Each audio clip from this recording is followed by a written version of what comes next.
18 horas. Notícias de Manaus, Amazonas, Brasil e do mundo. Agora na Mix.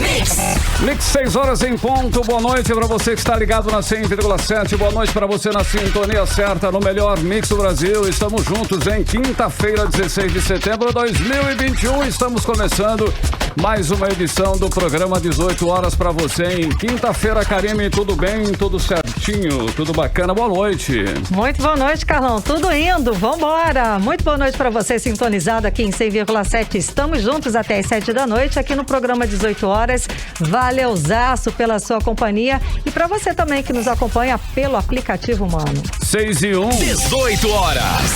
Vamos aos destaques de hoje do programa 18 horas desta quinta-feira. Decisão do presidente da Câmara Municipal de Manaus, Davi Reis, de gastar 32 milhões de reais para construir um prédio anexo será questionada na Justiça. Em Manaus foram registradas 60 mortes violentas nos primeiros 15 dias de setembro. O Ministério da Saúde recomenda a suspensão da vacinação de adolescentes de 12 a 17 anos contra a Covid-19. Mais da metade dos micro e pequenos empresários relata a pior econômica do país nos últimos meses. Essas e outras notícias, os principais destaques do dia, você confere a partir de agora aqui no melhor Mix do Brasil. Vamos juntos com você até às 7 da noite em mais uma edição do programa 18 horas. 18 horas. Olha a decisão do presidente da Câmara Municipal de Manaus, Davi Reis, de gastar 32 milhões de reais.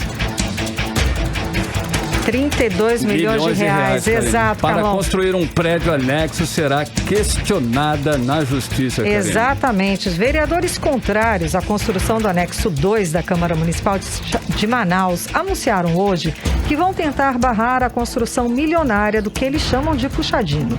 O valor de 32 milhões de reais estimado para a construção seria suficiente, por exemplo, para construir 400 casas populares ou pagar o auxílio emergencial durante um ano. Karime, em coletiva à imprensa na manhã desta quinta-feira, os vereadores Amon Mandel e Rodrigo Guedes anunciaram que vão entrar na Justiça com uma ação popular para barrar a construção do anexo. O vereador Capitão Capé não participou da coletiva, mas também se posicionou contrário à obra. A obra, estimada em exatos 31.979.000 reais, prevê a construção de um prédio anexo com a justificativa de oferecer melhor estrutura aos parlamentares e melhorias no atendimento da população. A proposta vem sendo amplamente criticada por 3 dos 41 vereadores de Manaus, como a gente já falou, Rodrigo Guedes, Amon Mandel e Capitão Carpê. A construção desse puxadinho, Karime Leão e ouvintes em 100,7, um puxadinho milionário com recursos do contribuinte, no momento em que o país vive uma forte crise econômica e social, é totalmente questionável. A decisão dos vereadores de questionar na Justiça a construção ganhou apoio dos internautas que não veem a necessidade nenhuma de mais um prédio para um poder pouco produz. Carlão, e para falar mais sobre essa ação, vamos conversar agora com os vereadores Amon Mandel e Rodrigo Guedes, que estão aqui nos estúdios da Rádio Mix. Muito boa noite, vereadores. Sejam bem-vindos ao programa 18 horas. Muito obrigada pela presença de vocês. Tudo bem? Vamos começar perguntando... Bom, vou começar com boa noite de vocês, claro. Pode. Boa noite. Boa noite, boa noite. Boa noite. Boa noite, Karime. Senhores. Boa noite, Carlão. Boa noite, Rodrigo. E boa noite a todos os ouvintes que nos acompanham nesse exato momento. Valeu, então. Vamos começar perguntando aos vereadores, ao vereador Rodrigo Guedes. Então, por que vocês decidiram apelar para a Justiça para tentar barrar a construção desse prédio? Boa noite, Karime. Boa noite, Carlão. Boa noite, vereador Amon. Boa noite a todos os ouvintes aqui do programa 18 horas. Eu que sou um ouvinte também. Boa. Inclusive, sempre mando mensagem para Karime. Verdade. Muito obrigada. Vem aqui outras oportunidades durante a minha gestão no Procon Manaus. Sim, agradeço sim. a oportunidade de estar aqui com vocês mais uma vez. Bom, deixando muito claro, primeiramente nós tentamos a via democrática. A via de convencer o presidente da casa, o presidente Davi Reis, a ser demovido da ideia, a desistir da ideia. Falei no plenário, o vereador Amon falou no plenário também, falamos nas redes sociais e simplesmente bateram o pé, ele bateu o pé e falou que ia fazer e nada ia fazer ele desistir da ideia. Foi quando nós decidimos ingressar na justiça, não só pela questão moral, deixando claro, mas por uma série de irregularidades, inconsistências no processo licitatório e também questões legais incidentes nesse processo. Mas, acima de tudo, porque é imoral, é vergonhoso, é escandaloso, como você muito bem falou, Karime, construir um prédio agora, nesse momento em que a população está passando por tanta necessidade e não precisa, simplesmente não precisa. Não é uma necessidade da Câmara Municipal de Manaus um novo prédio anexo. Não justifica, não que seriam para os trabalhos, para atender melhor. Exatamente. Precisa. Inclusive, não é um puxadinho, é um puxadão. Né? Porque 32 milhões de reais é um puxadão. Né? Esse dinheiro, esse recurso, que não é da Câmara, é recurso público, é dinheiro público. É nosso dinheiro, né? Do contribuinte. Nosso dinheiro do contribuinte, né? Okay. Poderia ser utilizado de tantas formas e vai ser, se assim se mantiver, esperamos que não, através da nossa ação judicial, eu e vereador Amon Mandel, vai ser um desperdício de dinheiro público para a população. Vereador Amon, quais os principais argumentos que vocês, no caso, relacionam na ação popular para convencer o magistrado a acatar a ação e paralisar esse projeto aí, bom, vereador? Os principais argumentos são baseados ali naquela questão da imoralidade desse pedido, dessa decisão administrativa. Para começar, o próprio fato de o edital não ter sido publicado no Diário Oficial e no site da Câmara imediatamente é um atentado contra os princípios do direito administrativo, o princípio da publicidade. Isso por si só coloca suspeitas em cima desse edital e traz ali a necessidade de que ele seja refeito. Então nós vamos sim entrar com quantas ações forem necessárias na justiça, e essa é a via democrática, na verdade. Nós estamos obedecendo à legislação em vigor, né? A única via não democrática é a do desrespeito à opinião pública, do desrespeito à vontade popular. Isso sim é que não é democrático. Vamos entrar com quantas ações forem necessárias, com o argumento de que a utilização desse dinheiro sem cumprir as obrigações da própria Câmara Municipal, como é o caso ali do pagamento das indenizações de servidores que são exonerados, que não estão recebendo as indenizações, e questões alimentícias também, ou como é também o caso do cumprimento de determinados contratos, invalida por si só a intenção ali da Câmara de construir isso. Eles precisam primeiro cumprir os requisitos e depois pensar, talvez, em construir algo do tipo. Outros argumentos se embasam ali, por exemplo, na indicação de alguns engenheiros. Nós estamos esperando ali o parecer técnico deles, vamos acrescentar isso à ação posteriormente, ou entrar com quantas outras ações forem necessárias, que já apontaram ali alguns erros no projeto básico do prédio. Isso tudo inviabiliza e fundamenta os nossos pedidos. Bom, vereador Rodrigo Guedes, a Câmara Municipal em Manaus, ela vem ultimamente fazendo alguns contratos polêmicos, a gente até estava conversando antes da entrevista, né? Sem licitação, como a compra por valores acima do mercado de açúcar, café, a gente tem noticiado isso aqui também no 18 horas, e outros itens que estão chamando a atenção pela falta de transparência e pelos valores superfaturados. Essa é realmente uma constante na casa? Exatamente. Olha, primeiro quero ressaltar, o vereador Amon falou, a via judicial também é uma via democrática. Eu informei que nós estávamos tentando pela via da Casa Legislativa, mas, pelo visto, infelizmente isso não vai acontecer. Ainda temos uma esperança, mas esperamos também que o Poder Judiciário decida a favor dessa nossa ação. Enfim, de fato, essa gestão da Câmara Municipal de Manaus tem sido marcada por inúmeros processos de dispensa de licitação. Não só da questão do café, mas também aluguel de sistemas digitais, enfim. Outros pontos que foram já objeto de questionamentos da imprensa, eu acho que foram 6 ou 7 processos de dispensa de licitação nesta gestão, e a gente não pode aceitar isso calado, né? Tem a questão do aluguel das picapes, quase R$9 mil por mês, e isso tudo deixa o cidadão simplesmente descrente de que aquelas pessoas que foram eleitas para representar o povo estejam de fato representando os anseios da população.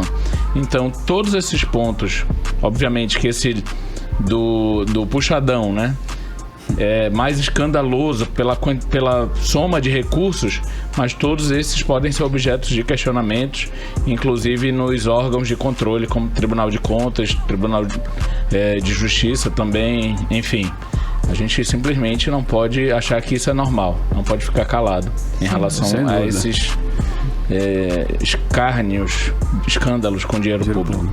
Vereadores, uma das justificativas para a construção desse novo prédio é a necessidade da Câmara de ter estrutura para atender 51 vereadores. É isso mesmo? Isso procede? Qualquer um pode responder, os dois podem responder, cada um. Amon. Qual foi a pergunta? A justificativa para a construção é para atender, para locar esses 51 vereadores. Essa foi a justificativa oficial. Okay. Nós temos problemas nas justificativas dos 2 atos administrativos, dos 2 editais.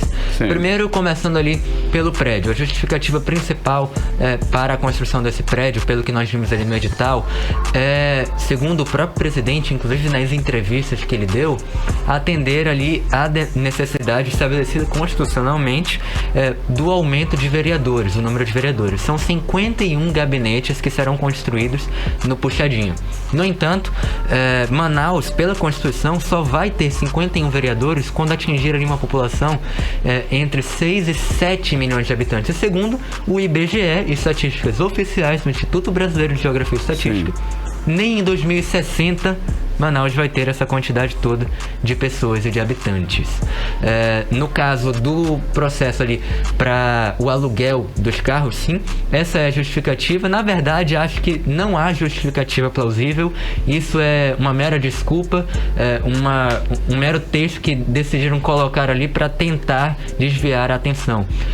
Na verdade, a nossa necessidade, a necessidade dos vereadores já é atendida pela cota do exercício da atividade parlamentar, o cotão que não uso, mas que todos os vereadores têm direito de usar, e é uma cota totalmente legalizada, totalmente legal, e já são também atendidos pela própria estrutura da Câmara. Então eu vejo esse aluguel de 41 picapes como mais uma regalia para a classe política, em meio ali a um momento em que a população sofre com uma inflação de 2 dígitos, segundo o IGPM, o Índice Geral de Preços de Mercados da Fundação Getúlio Vargas, de aproximadamente 38%, né, nos últimos 12 meses, ou de 9%, de 8,99%, né, segundo o IPCA, que é o Índice Oficial de Inflação do Governo Federal. Nós estamos vendo aí a gasolina aumentando. E outros tudo, né? A cesta básica, tudo aumentando. A gente não pode aceitar que esse tipo de coisa seja feita na nossa cidade enquanto a população sofre. Eu e o vereador Rodrigo temos cobrado incisivamente a Prefeitura de Manaus e o município por uma série de irregularidades. E eu tenho feito também uma série de projetos de lei voltados à transparência na administração pública municipal. Esses projetos eles têm demorado excessivamente, tramitado incessantemente pela casa, e hoje eu vejo que um dos motivos para essa demora excessiva nesses projetos de lei talvez seja que a nossa casa legislativa não tem a transparência. Então, se nós não temos essa transparência, como é que eu vou cobrar transparência do prefeito? Nós precisamos arrumar a nossa casa, e eu vou cobrar de todos, não só como cobro do prefeito, mas também do próprio presidente da Câmara Municipal. Transparência, ética e razoabilidade. São básicos, né, vereador? Vereador Rodrigo, quando a Justiça deve se posicionar sobre essa ação popular, especificamente da construção desse anexo? Olha só, nós estamos pedindo uma decisão liminar, né? A decisão liminar é aquela que o juiz se acautela em emitir uma decisão inicial, e o que nós estamos pedindo é a paralisação desse processo para depois decidir o mérito, depois ouvir as partes, ouvir o Ministério Público e decidir o mérito. Então, como nós estamos fazendo esse pedido de decisão liminar, isso pode ser a qualquer momento, né? 1 dia, 2 dias, desde que a gente atenda os requisitos do direito, né? Que é a fumaça do bom direito e a verossimilhança das alegações. O que eu quero dizer? Se o juiz compreender dentro da nossa ação, da nossa petição, que ali existe realmente a possibilidade real de dano, se ele não paralisar o ato imediatamente, esse dano pode ser irreversível ao patrimônio público, ao erário público. Então, a gente já está, desde o momento da entrada dessa ação, aguardando uma decisão liminar que pode, de fato, acontecer a qualquer momento. Então, é rápido. Então, Nesse ponto da decisão liminar, normalmente, sim. Não tem um prazo legal, né? Mas é sempre muito rápido, porque o juiz sempre decide sobre a liminar, positivamente ou negativamente, né? Pode conceder a decisão liminar ou não. Certo. Então, de fato, a qualquer momento, sim, 1 dia, 2 dias, não tem um período específico, pode haver a decisão judicial em favor da nossa intenção em paralisar, em impedir a construção desse prédio anexo da Câmara Municipal de Manaus. Ok, muito bem. Agora, para finalizar, vereadores, inclusive o vereador Amon já até falou um pouco sobre esse assunto, é sobre essa proposta de comprar 41 picapes de luxo. Eu gostaria que você se aprofundasse mais ou esclarecesse mais. Vocês vão tentar cancelar também? Qual é a necessidade dos vereadores terem esses carros para desempenhar aí seus mandatos? Gostaria que vocês esclarecessem, se aprofundassem um pouco mais. Vereador Amon. Bom, todo vereador, para legislar, para exercer o seu mandato, legislar, fiscalizar e representar o povo, precisa de uma certa estrutura. Sim. No entanto, muitas vezes essa estrutura fornecida pela Câmara, ela é exagerada, ela é excessiva. E esse é exatamente o nosso ponto nesse momento. No edital para o aluguel dessas picapes, foi dito ali apenas que seria para atender às necessidades. Eu acredito que se há uma real necessidade, então o presidente da Câmara e demais interessados não vão ter problema nenhum em explicar melhor qual é essa necessidade. Esse edital ele foi omisso e, portanto, tem erros que podem ser questionados. É justamente isso que nós estamos abordando, é justamente isso que nós estamos criticando, e que se há realmente alguma necessidade, que eles expliquem qual é por A mais B e que provem por A mais B. Olha só, Carlão, complementando a resposta do vereador Amon, eu fiz um cálculo aqui, nesse valor de R$ 8.330 por cada picape por mês, não é? Vezes 41 vereadores, vezes 12 meses, nós temos aí R$ 4.000.000 mil por ano que será gasto só com o aluguel dessas picapes. Eu já fiz o documento, protocolei o documento renunciando o uso dessas picapes, o vereador Amon também, até porque não usa o cotão, eu sou o segundo que menos usa, né, o cotão. O vereador Amon não usa nada, absolutamente nada, e não há a necessidade, porque já tem de fato o cotão. Se todos estivessem desassistidos, a gente poderia até pensar em uma forma, desde que atendido o princípio da economicidade, né? Que é um princípio, inclusive, do direito administrativo, um dos princípios mais importantes do direito administrativo, poderia haver, desde que atendida a economicidade, um veículo, mas precisa de uma picape de R$ 8.000. Pois é, e ela tem várias especificações, como tem que ter amortecedor, 4x4, ela tem várias especificidades. Nossa, é um absurdo, não precisa. Em cálculos, é interessante pegar a deixa do vereador Rodrigo, que se nós somarmos esses aproximadamente 32 milhões de reais do puxadinho e esses aproximadamente 4 milhões de reais ali das picapes, dividindo ali, fazendo proporcionalmente, se a gente for levar em consideração o custo das casas do cidadão manauara, que foi de 41 milhões, a gente chega à conclusão de que nós poderíamos construir com esse dinheiro, por exemplo, em torno de 400 casas para destinar para as pessoas, para 400 pessoas que precisam de moradia. 400 famílias, fazendo um acompanhamento, como eu fiz, como o vereador Rodrigo fez, fez e estamos fazendo para que eventualmente as casas que fossem desviadas, e se depender de mim não seriam, né, não fossem, as pessoas fossem punidas e assim por diante. Então, esse é mais um exemplo, dentre vários, de como esse dinheiro poderia ser utilizado de verdade a favor da população. Olha e só, não está sendo. Olha só, vereador Amon, eu fiz outro cálculo aqui, nesse valor de 36 milhões de reais, 32 milhões do anexo 2 e mais 4 milhões das picapes, nós pagaríamos 15 mil famílias receberiam auxílio emergencial de R$200 por mês por um ano inteiro. 15 mil famílias.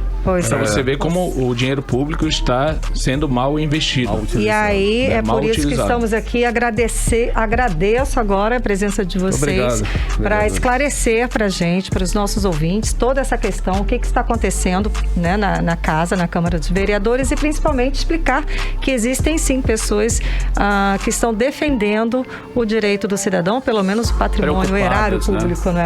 Muitíssimo obrigada pela presença dos dois, conversando com a gente aqui no programa 18 horas. Boa noite, vereador Amon. Dê o seu boa noite para os nossos ouvintes. Muito boa noite a todos que nos escutaram até agora.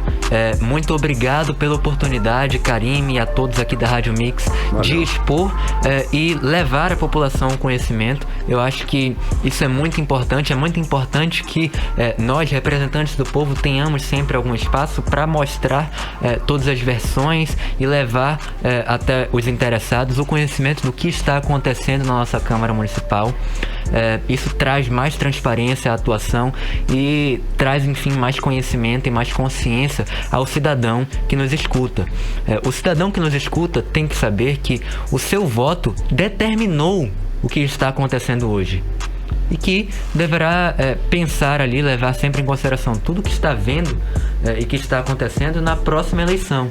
Daí sai a democracia, daí vem a mudança. Nós precisamos começar agora. A partir da conscientização. Responsabilidade no voto, claro, sempre. Rodrigo Guedes, muito obrigada, vereador, pela sua presença, conversando com a gente mais uma vez aqui no 18 Horas. Obrigado, Karim. Obrigado, Carlão. Valeu. Boa noite a vocês. Obrigado, vereador Amon. Parabéns pela sua atuação. Nós estamos fiscalizando o dinheiro público.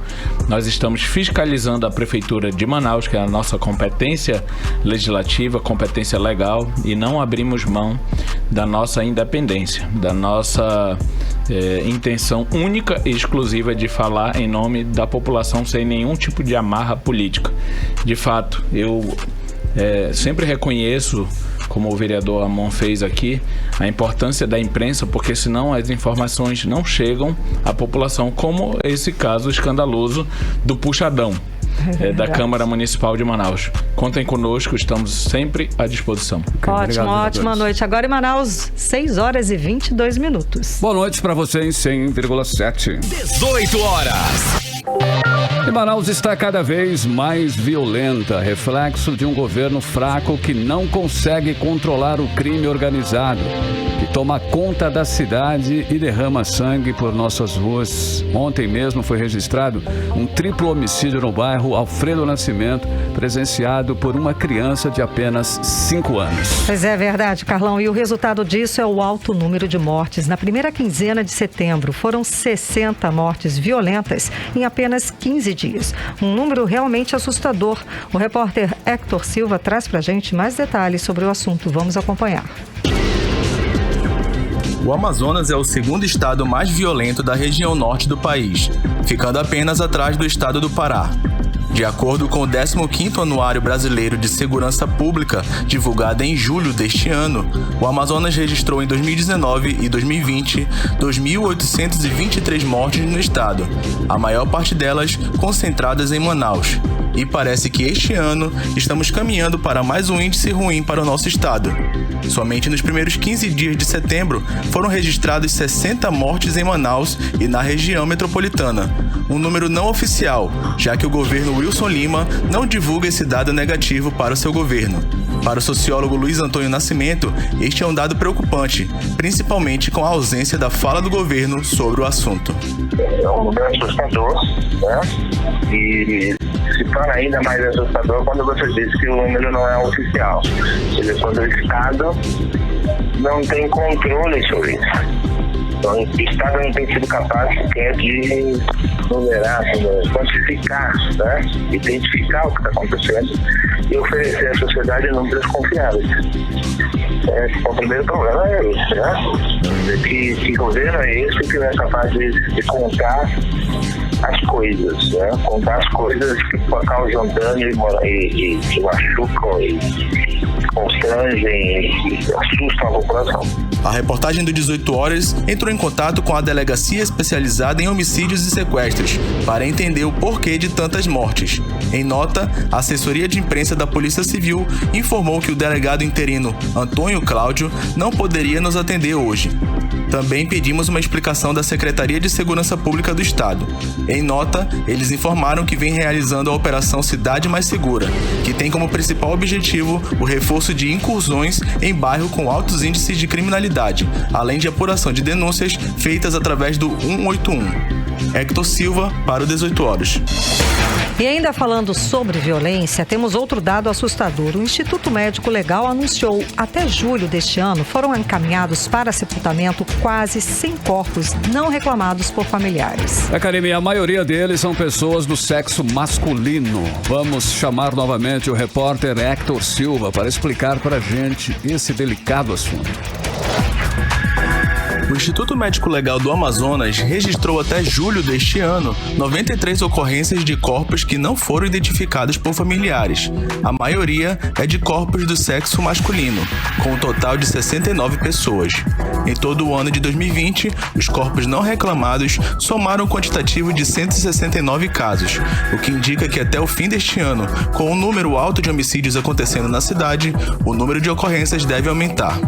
Dos 93 corpos não identificados e reclamados por familiares, 69 são do sexo masculino, 5 são do sexo feminino e 19 são ossadas, situações em que não é possível saber o gênero. De acordo com os dados do IML, a maior parte dos cadáveres e ossadas tem idade estimada entre 22 e 70 anos. Os corpos ficam armazenados no Instituto por no máximo 30 dias, antes de ser realizado o sepultamento. O IML tem a localização exata do sepultamento para informar caso se apresentem os familiares das pessoas mortas. Todos estes corpos não reclamados até julho já foram enterrados no cemitério Nossa Senhora Aparecida, localizado no bairro Tarumã, zona oeste da capital. As próprias famílias podem procurar o IML ou acionar o Ministério Público do Amazonas com o objetivo de encontrar informações de familiares desaparecidos, que possam ter sido classificados como não reclamados e não tenham sido identificados. Hector Silva, para o 18 Horas. Olha, ainda hoje aqui no programa 18 Horas, o Ministério da Saúde recomenda a suspensão da vacinação de adolescentes de 12 a 17 anos contra a Covid-19. É o nosso assunto em instantes, logo depois da playlist. 18 Horas. Vamos agora à previsão do tempo, hein? Tempo e temperatura para esta noite de quinta-feira e também madrugada de sexta-feira. Tempo e temperatura com Karime Leão. Previsão do tempo. Segundo informações do Climatempo, a previsão é de chuva rápida durante a noite e a madrugada. A mínima prevista é de 25 graus. A máxima não deve passar dos 32 graus. As chances de chuva são de 90% e a umidade relativa do ar fica entre 37% e 81%. 6h31. 18 Horas. O Rio Negro, hein? O Rio Negro amanheceu hoje com a sua cota inferior a 25 metros, com menos 14 centímetros de ontem para hoje. Agora, o nível do Rio Negro é de 24 metros e 99 centímetros. 18 Horas. E o Ministério da Saúde recomenda a suspensão da vacinação de adolescentes contra a Covid-19. Em nota técnica publicada pela Secretaria Extraordinária de Enfrentamento à Covid-19 nesta quinta-feira, o Ministério passou a recomendar a vacinação apenas para os adolescentes de 12 a 17 anos que tenham deficiência permanente, comorbidade ou que estejam privados de liberdade. O Ministério da Saúde citou, entre outros argumentos, para revisar a recomendação, o fato de que os benefícios da vacinação em adolescentes sem comorbidades ainda não estão claramente definidos e que a Organização Mundial de Saúde, que é a OMS, não recomenda a imunização de adolescentes com ou sem comorbidades. Bom, em coletiva, o ministro Marcelo Queiroga declarou que o jovem que recebeu a primeira dose da vacina não deve receber a segunda dose. O Ministério também argumentou que a decisão foi tomada porque a maioria dos adolescentes sem comorbidades que contraem a Covid-19 apresentam sintomas mais leves da doença. Outro ponto levantado foi que não houve, ou melhor, que houve uma redução na média móvel de casos e mortes, com melhora no cenário epidemiológico. Karime, após a publicação da nota, algumas cidades anunciaram a suspensão da vacinação de adolescentes, mas vários estados, entre eles São Paulo e Rio de Janeiro, anunciaram que vão seguir sim com a vacinação nos seus municípios. Aqui em Manaus, Karime, pois como é, tá o a situação seguinte, aqui em Manaus? A situação é o seguinte, eu acabei de apurar que o governo do Amazonas decidiu suspender a vacinação contra a Covid-19 em adolescentes de 12 a 17 anos sem comorbidades, ou seja, o estado do Amazonas vai acatar a determinação do Ministério da Saúde. A medida foi tomada após orientação, claro, do Ministério da Saúde. Em nota divulgada na tarde desta quinta-feira, a Fundação de Vigilância em Saúde do Amazonas afirma que o estado vai acatar a recomendação do governo federal. Pelo menos 9 estados vão manter a vacinação de adolescentes, como você adiantou, né, Carlão? Sim. Entre eles, Rio de Janeiro e São Paulo. Está mantida a vacinação apenas para adolescentes de 12 a 17 anos que possuam deficiência permanente, comorbidades ou que estejam privados de liberdade. E lembrando que a vacina para esse grupo é a da Pfizer. Sim. Karime, vale lembrar que tem autorização aí, né, da Agência Nacional, tá ok, né, para a Pfizer, né, para Exato, é a única que a Agência Nacional de Vigilância Sanitária, ela liberou para o uso em adolescentes a partir dos 12 anos de idade. 6h34 em Manaus, boa noite. 18 horas. Bom, e a Arena da Amazônia deve receber cerca de 13 mil pessoas para a partida entre Brasil e Uruguai no dia 14 de outubro. Um jogo válido pelas eliminatórias da Copa do Mundo. O anúncio foi feito pelo governador Wilson Lima na manhã desta quinta-feira durante evento sobre o mercado do gás natural do Amazonas. Carlão, esse é aquele evento teste que o governo do estado já estava anunciando. Vamos saber mais detalhes sobre o assunto agora, conversando com a repórter Júlia Gomes. Boa noite, Júlia. Então, como é que vai ser essa partida aí da seleção brasileira aqui em Manaus com público presente? Boa noite. Boa noite, Karime. Exatamente isso. Essa vai ser a primeira partida da seleção com público presente após a pandemia da Covid-19. E mais uma vez, boa noite para você e também para o Carlão e quem nos acompanha agora nesse momento. Então, a quantidade de pessoas liberadas para esse jogo entre Brasil e Uruguai, é equivalente a 30% da capacidade do estádio. Okay. E a Arena da Amazônia, ela comporta 44 mil pessoas em sua lotação máxima. Ou seja, esse número aí de 30% liberado ao público equivale a cerca de 13 mil pessoas. Mas é importante destacar que a presença do público deve seguir todas as normas dos decretos publicados pelo governo do estado, como a exigência do uso de máscaras e também da comprovação da carteira de vacinação. A partida acontecerá 10 dias antes do aniversário de Manaus, dia 14 de outubro, mas ainda de acordo, eu estava vendo aqui com alguns sites especializados em esporte, a CBF, a Confederação Brasileira de Futebol, ainda não se manifestou depois do anúncio do governador Wilson Lima, que libera aí a presença do torcedor durante a partida, né? Essa partida que acontece no dia 14, um duelo que é válido pela 12ª rodada das eliminatórias sul-americanas para a Copa do Mundo de 2022 no Catar. E aí também uma outra informação interessante que a gente já tem aí publicada é que em preparação o governo aqui do Amazonas, por meio da Fundação Amazonas de Alto Rendimento, já prepara o estádio, né, o gramado da Arena da Amazônia. Ele interditou o estádio desde a última semana para reparos no gramado e também na iluminação. Mas olha só, Com os refletores queimados, a solução foi emprestar as lâmpadas do estádio Ismael Benigno, a Colina, também aqui de Manaus. Olha só, né, Karine? Agora a gente aguarda aí por esse duelo com o público presente aqui em Manaus. Volto com vocês no estúdio. Obrigada, Julinha. Agora vai ter que reformar, arrumar a casa direito, né?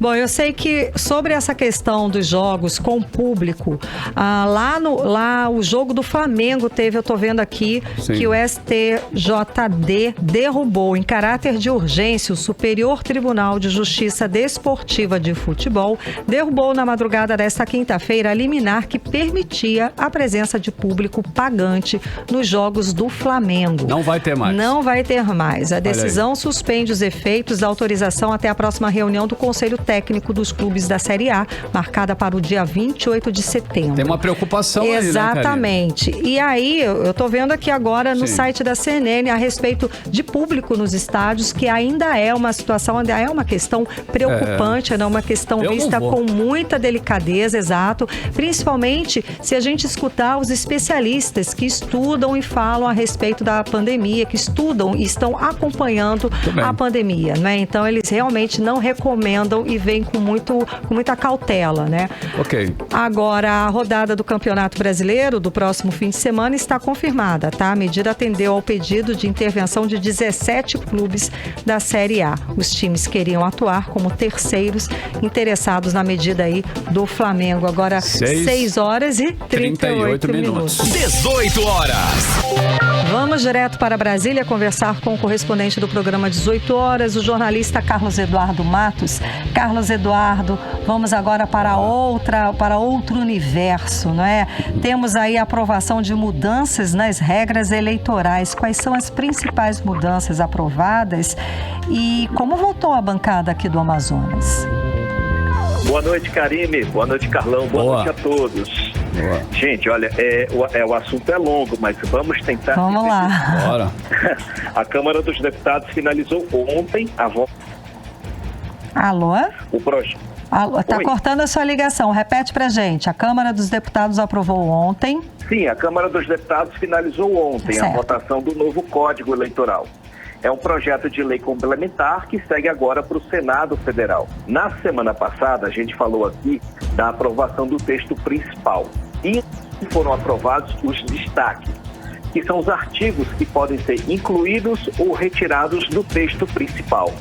Há casos em que um destaque pode alterar o sentido de um projeto de lei. E há casos em que um destaque pode ressuscitar propostas que haviam sido rejeitadas. Foi o caso da quarentena eleitoral para magistrados, membros do Ministério Público, policiais e militares. Essa quarentena que prevê servidores públicos, prevê que esses servidores públicos só poderão se candidatar a cargos eletivos após 4 anos fora da carreira de Estado. Ou seja, se quiserem disputar as eleições, terão que primeiro deixar a carreira e esperar 4 anos para poder disputar um cargo eletivo. Essa proposta que havia sido derrubada na semana passada, como a gente falou aqui, voltou à tona com o apoio do presidente o Arthur Lira e de parlamentares ligados ao chamado Centrão. Houve muito bate-boca no plenário da Câmara ontem e apesar do esforço redobrado da bancada da Segurança Pública, essa proposta foi aprovada. Como você perguntou, a bancada do Amazonas, como sempre, se dividiu. Capitão Alberto Neto, delegado Pablo, Bosco Saraiva votaram não à quarentena. Átila Lins, Marcelo Ramos, Silas Câmara e José Ricardo votaram sim. Sidney Leite não votou. Vamos ouvir o deputado Capitão Alberto Neto, que é vice-líder do governo, falando contra a quarentena eleitoral que prejudica, segundo ele, os policiais que se interessam na carreira política. Vamos ouvir. Totalmente antidemocrática. Você impedir um militar que está lá na cabeça do cachorro de concorrer a uma eleição, qual o poder que ele tem de um policial militar, de um soldado que recebe ordem, por que ele não pode participar do processo político?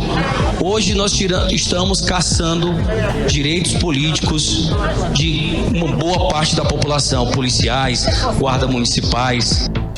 Aí a gente conferiu a fala do deputado federal, capitão Alberto Neto, contrário a essa quarentena política, né, que foi votado e deve passar a valer já nas próximas eleições, não é, Carlos Eduardo? Se passar no Senado, né? O certo. texto indo para o Senado. Agora, Karine, vamos ouvir agora o posicionamento contrário, né? O posicionamento do deputado Marcelo Ramos, que votou a favor da quarentena eleitoral. Vamos ouvir. Quem julga, quem prende, quem denuncia tem uma série de garantias para que possa exercer o seu poder de julgar, de prender ou de denunciar com a mais absoluta liberdade. E, obviamente, tem que ter mecanismos e travas para garantir que esse poder de julgar, de prender ou de denunciar não possa ser contaminado por objetivos eleitorais. Tá aí, agora a gente acompanhou a fala do deputado federal Marcelo Ramos, como você falou, Carlos Eduardo, a favor desta quarentena, né? A bancada do Amazonas se dividiu, como eu falei. Esse debate foi até o fim da noite de ontem e, para quem é servidor público da área jurídica, da área judicial, magistrados, juízes, militares que têm uma pegada política, que pretendiam disputar eleições, vai ficar mais difícil provavelmente a partir do ano de 2026.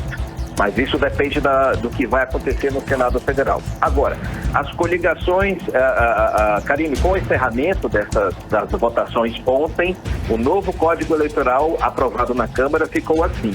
As coligações entre partidos para os cargos proporcionais de deputados e vereadores continuam proibidas.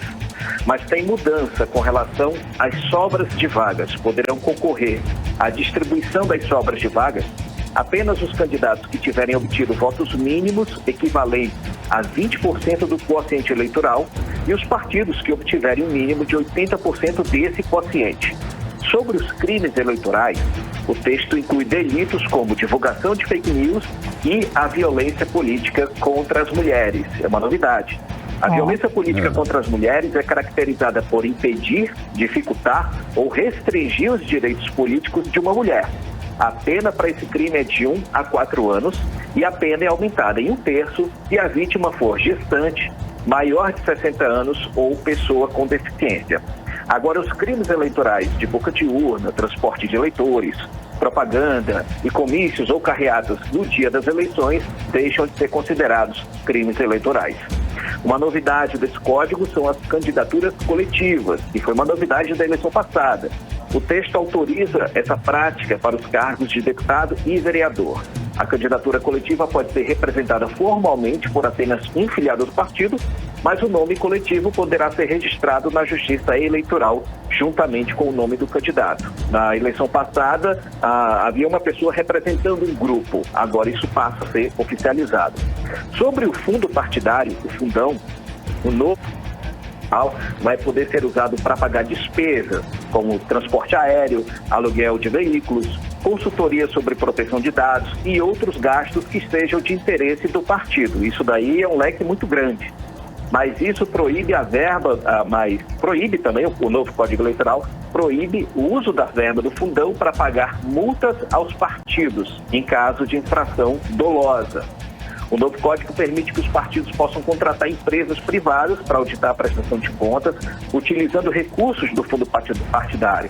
Esse dispositivo enfraquece o poder de fiscalização do Tribunal Superior Eleitoral, que perdeu bastante espaço nesse novo código.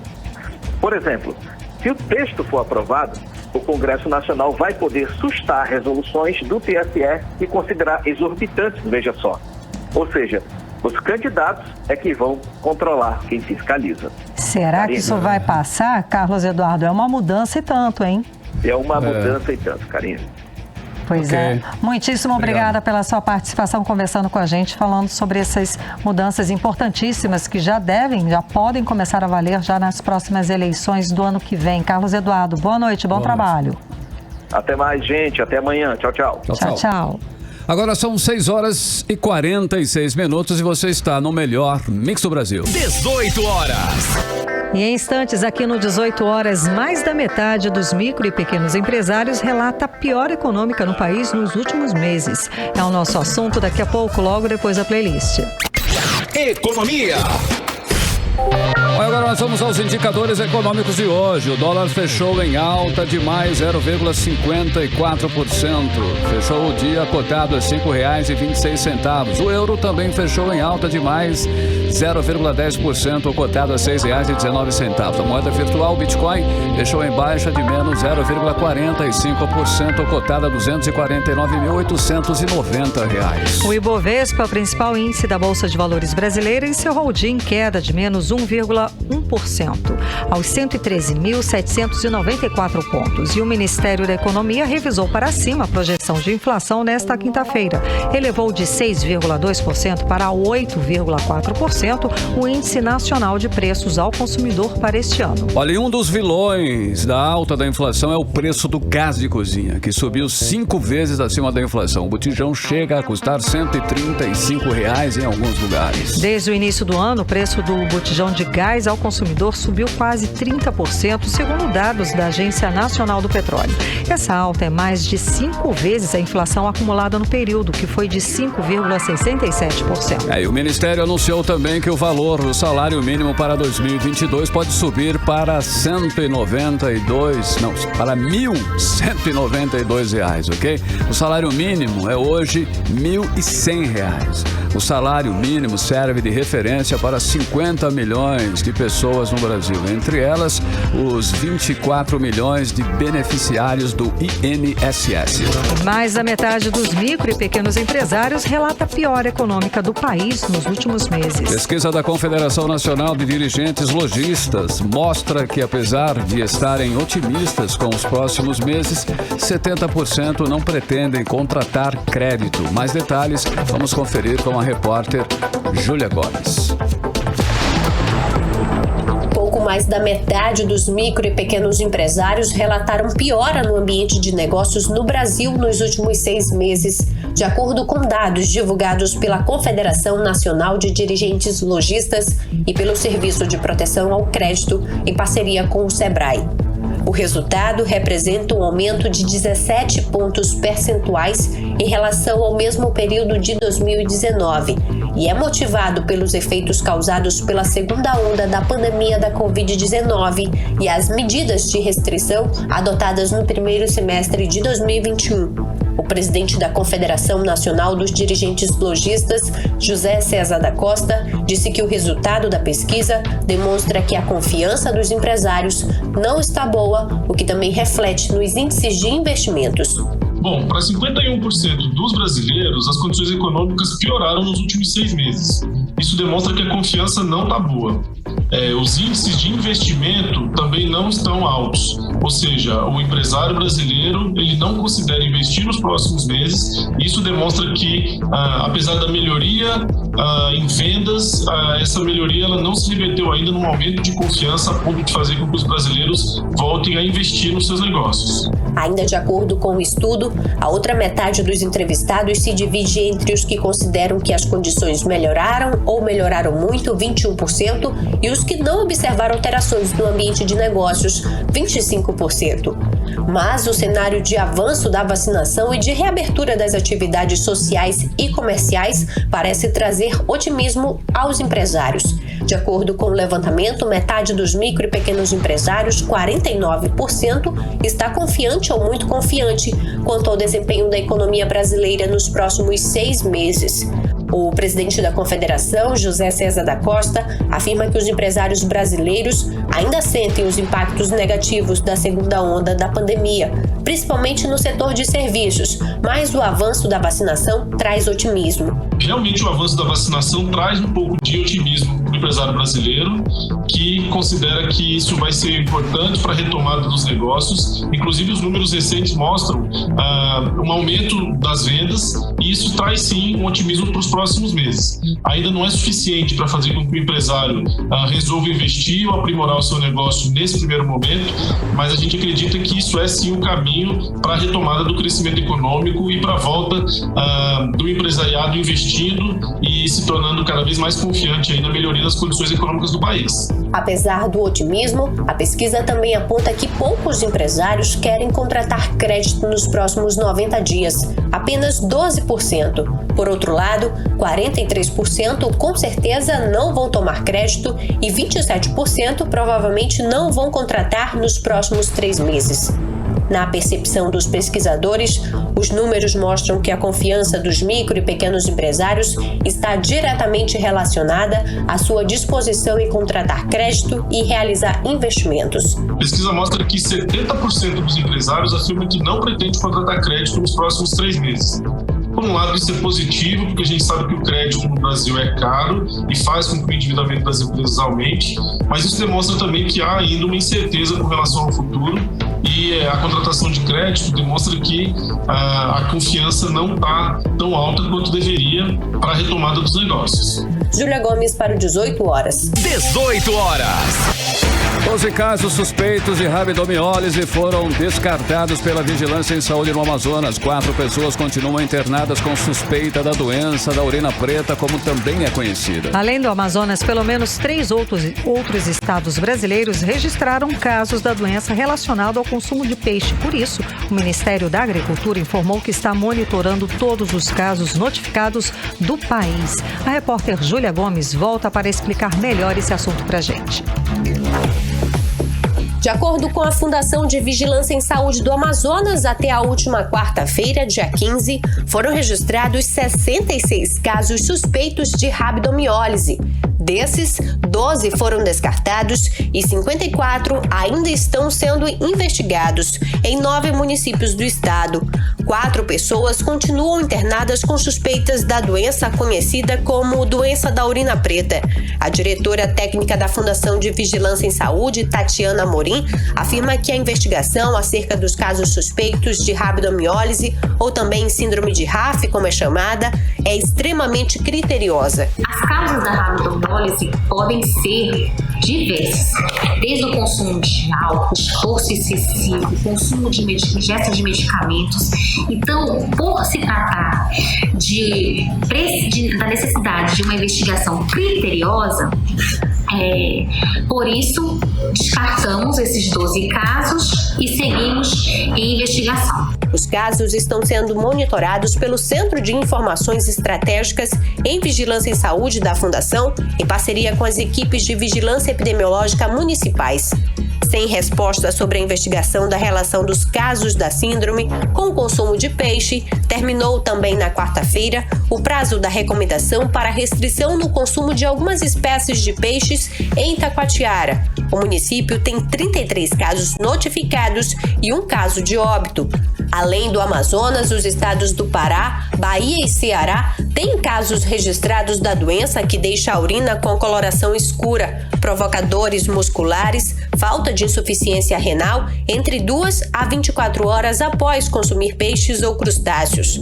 O Ministério da Agricultura, Pecuária e Abastecimento informou na última terça-feira que todos os casos notificados e em investigação sobre a doença de RAF, conhecida como urina preta, estão sendo acompanhados pelas equipes da pasta e de epidemiologia do Ministério da Saúde. A orientação do Ministério é que a população fique atenta na hora de comprar pescados de forma em geral. Peixes, mariscos, crustáceos comercializados devem conter o selo dos órgãos de inspeção oficiais. Os produtos identificados pelo carimbo de inspeção na rotulagem possibilitam a rastreabilidade de sua origem, o que os torna seguros. Júlia Gomes para o 18 horas. 18 horas. Agora 7 horas e 1 minuto, seguimos direto para o Editorial 18 horas. Editorial 18 horas.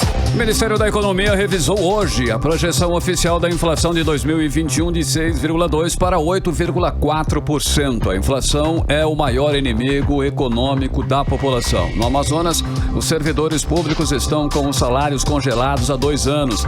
As negociações para a reposição salarial estão paradas. Os sindicatos da saúde e da educação reclamam das perdas. O governo estadual parece não se comover, mesmo com os seguidos recortes na arrecadação de impostos.